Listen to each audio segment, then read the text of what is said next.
really excited to have you here today. And I'm just going to be going through some of the high-level challenges that CFOs and finance managers are forced with on a day-to-day basis as it relates to finance automation.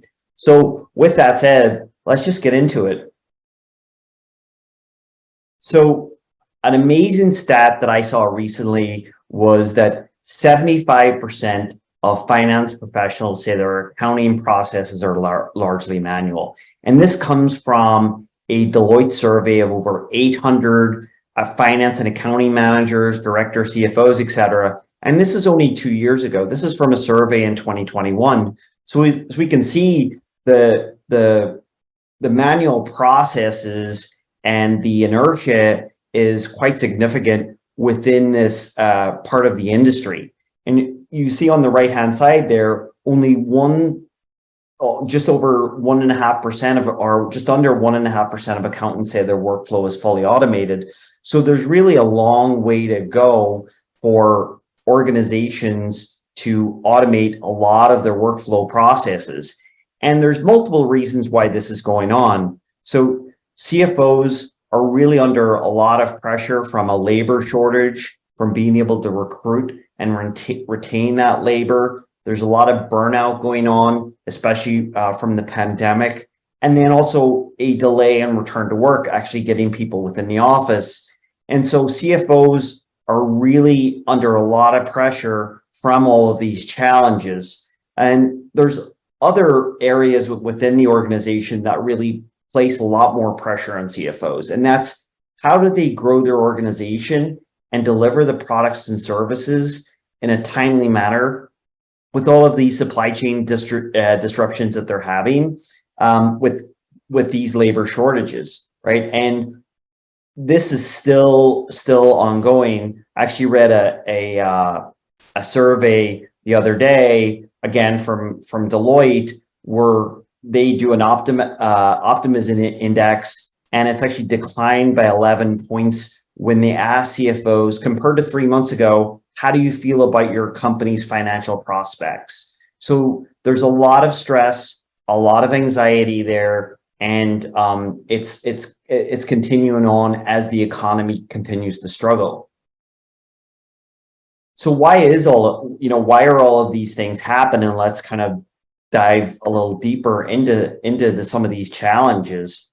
So instead of CFOs and finance leaders focusing on delivering, these high-level insights and helping to grow revenue and profits, basically their job, finance teams usually find themselves chasing down errors, trying to reconcile data, and they're making decisions based on stale and inaccurate data, right? So we can see here the misalignment between sales and finance teams causes at least 4% of manually entered data to be inaccurate, right? 4% doesn't sound like a lot, but when you scale that up, it certainly turns into a considerable number. And these manual processes often lack version control, the audit trails, there's a lot of inconsistency, and they also lack the ability to scale. And what does that mean, right? It's a loss in profits, right? These manual processes, they often run up to mistakes that cost companies up to 30% of their annual profit. And because there's a real sort of heavy burden on spreadsheets, and then also what we have is a lot of specialized finance SaaS apps that have come up over the years within cash management, accounts receivable, accounts payable, and so on. It makes things more complex and more difficult than ever before when you have so many different ways of actually trying to complete your financial close process, combined with a lot of human error that's going on when they're inputting a lot of the data into these spreadsheets or into these SaaS apps, right? So we have seen multiple instances of ERP and third-party tools, right? Especially when an organization has acquired companies over the years.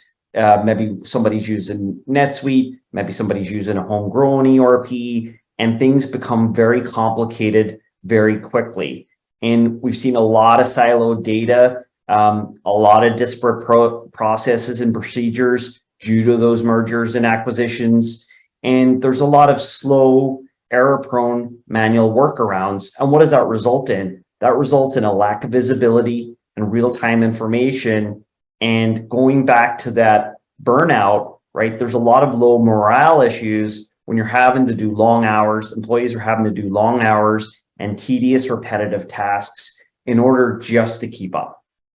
And we actually conducted our own survey here through Tech Validate, and it was a survey of 330 customers of Celigo, and a high proportion of the customers are once interviewed our CFOs and financial leaders, and we asked them, what were your challenges that made you initially look to automate? And the two top ones, as you can see on the right-hand side, above and beyond any of the rest, is the general need to automate for scale. So oftentimes organizations are buying point-to-point solutions, or they're buying SaaS applications in a very siloed fashion in order to address one or two issues.